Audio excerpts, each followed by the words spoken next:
قربانی کا گوشت کب تک کھا سکتے ہیں؟ کیا محرم الحرام سے پہلے قربانی کا گوشت ختم کرنا ضروری ہے؟ کیا محرم کے بعد قربانی کا گوشت کھانا منع ہے؟ اور قربانی کے گوشت کی کھانے کی کیا مدت ہے؟ اس کے حوالے سے انشاءاللہ عز و جل آج آپ کو اس ویڈیو میں پراپر انفارمیشن ملے گی۔ السلام علیکم ورحمۃ اللہ وبرکاتہ۔ نین سسٹر کے پلیٹ فارم سے انشاءاللہ العزیز ایک بار پھر ایک انفارمیٹیو ویڈیو کے ساتھ آپ کے سامنے حاضر ہوئے۔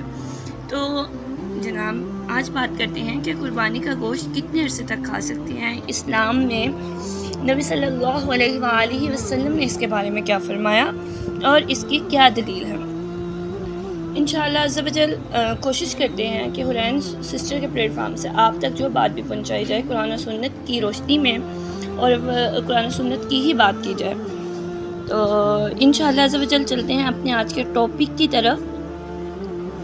آج کے شارٹ ویڈیو کا جو ٹاپک ہے کہ قربانی کا گوشت کب تک کھا سکتے ہیں، تو اس کے لیے آپ صلی اللہ علیہ وآلہ وسلم نے حضرت سیدنا علی کرم اللہ وجہہ کو آپ نے فرمایا، حکم دیا کہ قربانی کے اونٹوں کو ذبح کرنے اور ان کے گوشت کی تقسیم کی نگرانی کروں۔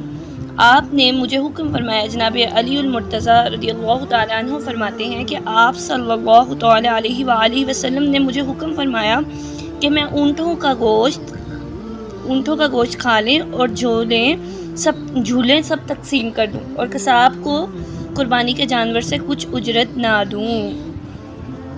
صحیح بخاری میں 1717 یہ حدیث نمبر ہے، اور اس کے اور بھی بہت سی احادیث ایسی ہیں جو نبی صلی اللہ علیہ وسلم نے اس کے بارے میں بیان فرمایا۔ قربانی کا گوشت استعمال کرنے کی مدت کیا ہے، اب اس کے بارے میں بھی تھوڑی سی بات کر لیتے ہیں۔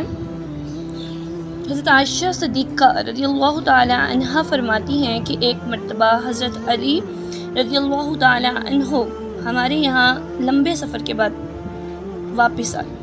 ہم نے انہیں قربانی کا گوشت پیش کیا تو انہوں نے فرمایا کہ میں جب تک نبی اکرم صلی اللہ علیہ وآلہ وسلم سے اس کے متعلق نہ پوچھ لوں اسے نہیں کھاؤں گا۔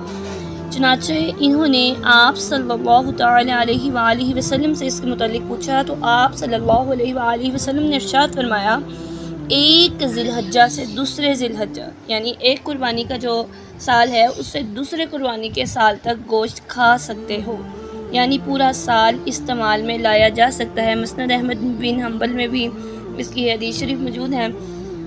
تو اپنے اللہ تبارک و تعالی ہمیں بہترین طریقے سے دین اور فقہ کے مسائل کو سمجھنے اور اس پر عمل کرنے کی توفیق عطا فرمائے۔ امید کرتے ہیں آپ کو ویڈیو پسند آئی ہوگی۔ اگر پسند آئی ہے تو اس کو لائک کریں، شیئر کریں۔